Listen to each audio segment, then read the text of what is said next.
குட்டி ஸ்டோரி பார்க்கலாமா? ஒரு வீட்டில் அம்மாவும் பையனும் உட்காந்துட்டு இருக்கும்போது திடீர்னு கரண்ட் கட் ஆகுதான்.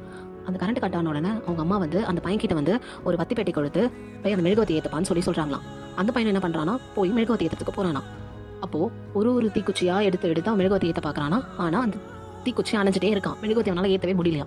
கடைசியில் பார்க்கும்போது ஒரு குச்சி தான் இருந்துதான். அப்போ அவங்க அம்மா உடனே கேட்குறாங்களா, இந்த ஒரு குச்சியாவது ஏற்றிடுவியாப்பா அப்படின்னு கேட்கும்போது உடனே அந்த பையனை பண்ணானா, காத்தடிக்குதுன்னு சொல்லிட்டு எல்லா ஜன்னலையும் சாத்திட்டு வந்து ஒரு வழியா அந்த வத்தி குச்சி வச்சு அந்த மெழுகுவத்தி ஏற்றிட்டானா. ஏற்றின உடனே அவங்க அம்மா கிட்ட வந்துட்டு நான் மெழுகுவத்தி ஏற்றிட்டேன்னு சொல்றானா. சொல்லி கொஞ்ச நேரத்தில் அந்த மெழுகுவத்தி அணைஞ்சிருச்சான்.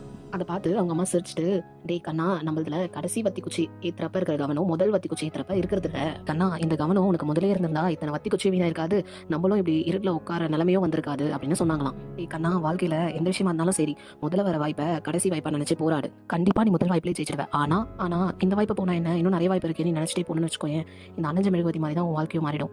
இந்த குட்டி ஸ்டோரி பிடிச்சிருக்கா? மறக்காம லைக் பண்ணிடுங்க. டாடா, பை.